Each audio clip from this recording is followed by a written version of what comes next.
अब इसकी पेशबंदी साफ नजर आने लगी है।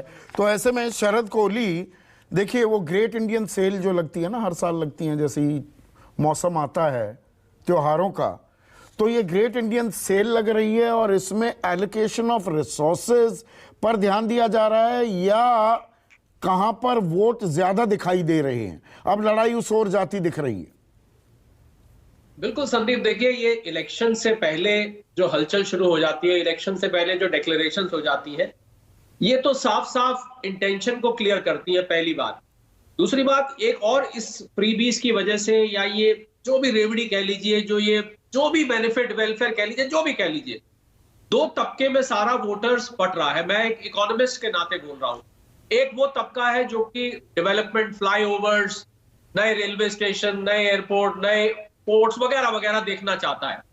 दूसरा कैटेगरी होता है, और मैंने बहुत सारे लोगों से बात करी ये इस तबके से, जिनका महीने का बिल बच गया, कोई कहीं पर 1000 रुपए बैंक में आ गए, कहीं पर ऐसी छोटी छोटी, तो ये लोग बहुत शॉर्ट टर्म सोचते हैं। उनसे मैंने पूछा कि भाई आपको अगर फ्लाईओवर बन जाता इसकी जगह, आप ये ना लेते, बिजली का बिल ना माफ करते, फ्लाईओवर बन जाता।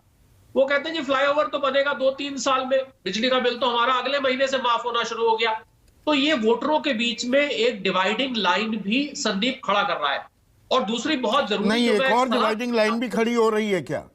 देखिए, जो आपने कहा कि हाँ वो गरीब वो पूरी समझ नहीं पाता समग्रता में कि विकास का लॉन्ग टर्म में क्या बेनिफिट होगा, पर ये फ्रीबीज में वो बड़े बड़े कॉरपोरेट घराने, ये एनपीएस जो राइट ऑफ हो जाते हैं, प्रोडक्शन लिंक्ड इंसेंटिव मिल जाते हैं, वहां जो पैसा दिया जाता है उस पर कोई काला सूट गुलाबी अखबार वाला सवाल नहीं उठाता। गरीब के कल्याण की कहीं बात आए तो उसमें गिनती होने लग जाती है। भाई कितनी गिनती है?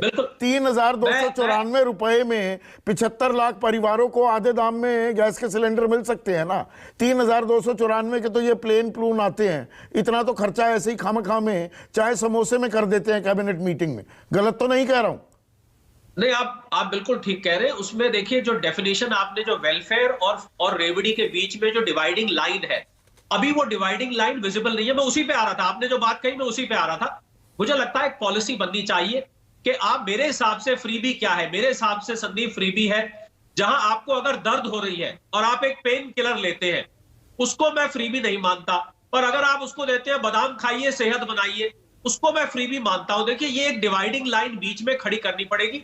और एक model code of conduct Sandeep, जो इलेक्शन से पहले लगता है, कुछ दिन पहले लगाया जाता है, मुझे लगता है मॉडल कोड ऑफ कंडक्ट, आचार संहिता जिसको कहते हैं, उसके जैसा कोई नियम इलेक्शन से एक साल नहीं, वो नियम आया है ना।